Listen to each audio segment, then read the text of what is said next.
Bonjour les taureaux, bienvenue pour cette guidance générale du mois d'août 2021.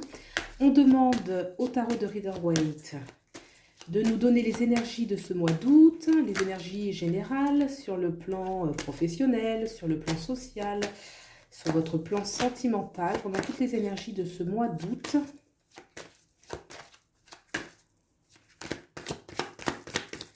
Pour les taureaux. Hop, j'ai le cavalier des épées. On va voir s'il ressort après. C'est parti. Les taureaux. Alors, le présent. On a le valet des deniers. Pour les taureaux. On a le cavalier des deniers. Les taureaux. Et on a le 10 d'épée. Le point de bascule pour les taureaux, le 5 de coupe, pour aller vers les taureaux,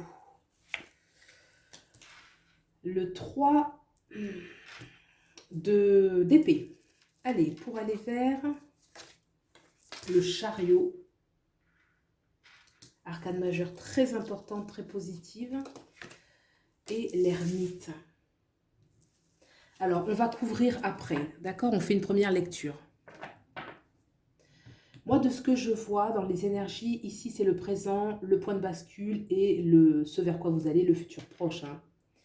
Il y a une situation stable sur un plan qui vous amène beaucoup de sécurité, que ce soit le plan matériel, l'argent, le travail, le lieu de vie, la vie sentimentale, une situation stable qui quand même amène des difficultés actuellement. Le 10 d'épée, c'est une situation stable où on a eu certaines désillusions, où on a eu mal, où on se sent trahi par rapport à quelque chose. Une situation où on a cru que les choses seraient beaucoup plus porteuses. Ça peut être aussi un projet qu'on avait, mais quand même, il y a de la stabilité. Donc, si c'est un projet, il y avait déjà des choses qui avaient été mises en place. Et là, on voit que ce qu'on attendait n'a pas eu lieu.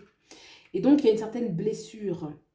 Le point de transition, c'est d'accepter en fait que les choses ne se soient pas passées comme on l'aurait souhaité. On a le 5 de coupe qui est une posture de nostalgie, une posture de regret et une invitation à regarder les choses en face, de regarder cette blessure en face.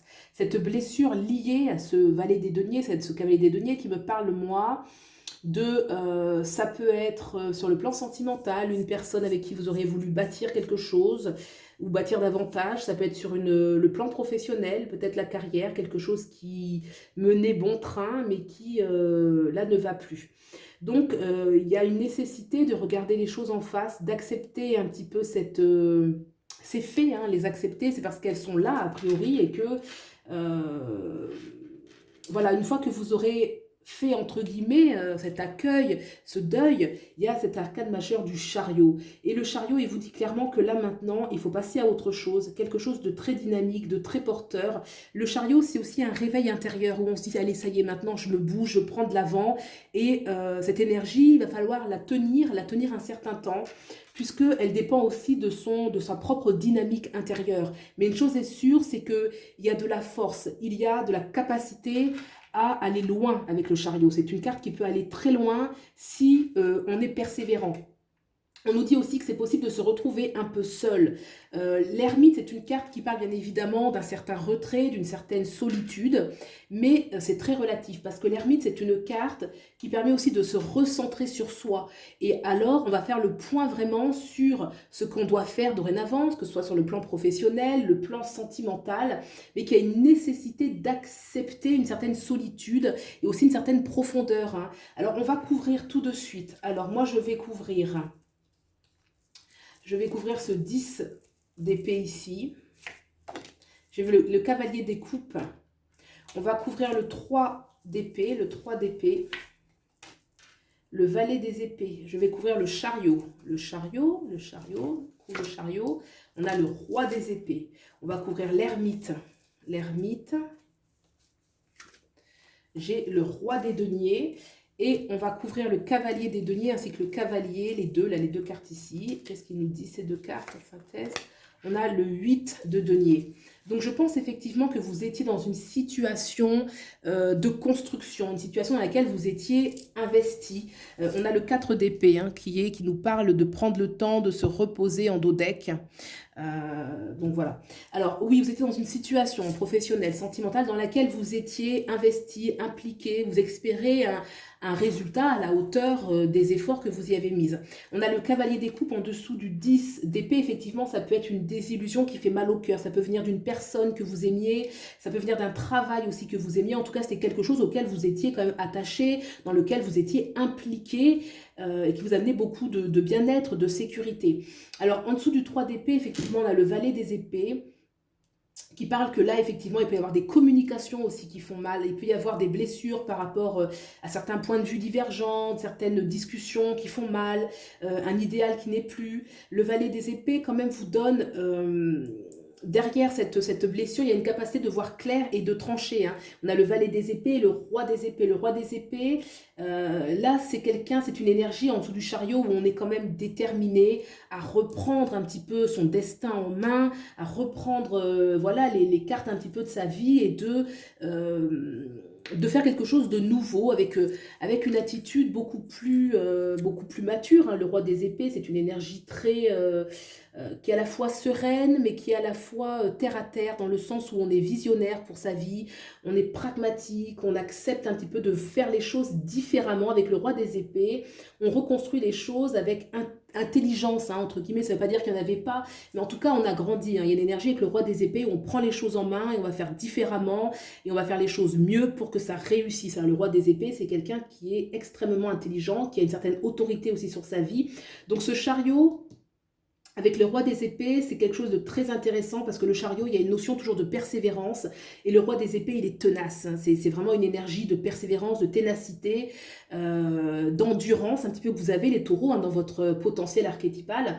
Donc, ça marche très bien. Et là, on voit l'ermite, effectivement, qu'il peut y avoir un temps de solitude pour retrouver une certaine... comment dirais-je, une certaine stabilité que vous pouvez avoir, notamment de la sécurité sur le plan professionnel, sur le plan sentimental. Ça peut parler aussi de quelque chose qui vient vers vous, mais qui va prendre du temps. Ça veut dire qu'après ce départ, ce nouveau départ, il peut y avoir, par exemple, un nouveau travail très prometteur ou une nouvelle personne qui peut vous mettre en sécurité, mais il y a un peu la notion de temps. Les choses ne vont pas forcément, ce nouveau départ ne va pas ouvrir tout de suite en grand les portes. Hein. Il y a une notion quand même de temps où on va prendre le temps de se retrouver quand même, de se reconstruire. Il peut y avoir un petit peu de retard dans vos nouveaux projets, dans votre nouvelle direction, mais le chariot et le roi des épées, en soit le roi des deniers, ça va être porteur. Mais il y a vraiment une notion quand même de... oui, de temps, quoi. Les choses ne vont pas se faire du jour au lendemain.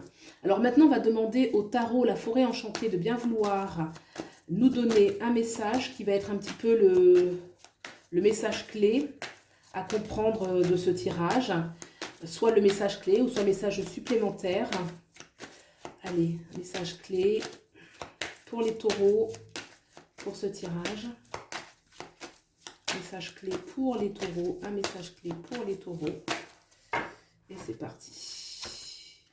Et là, j'ai le Child of Spells, ça veut dire l'enfant de bâton littéralement, donc ça va correspondre au valet de bâton ou au prince de bâton.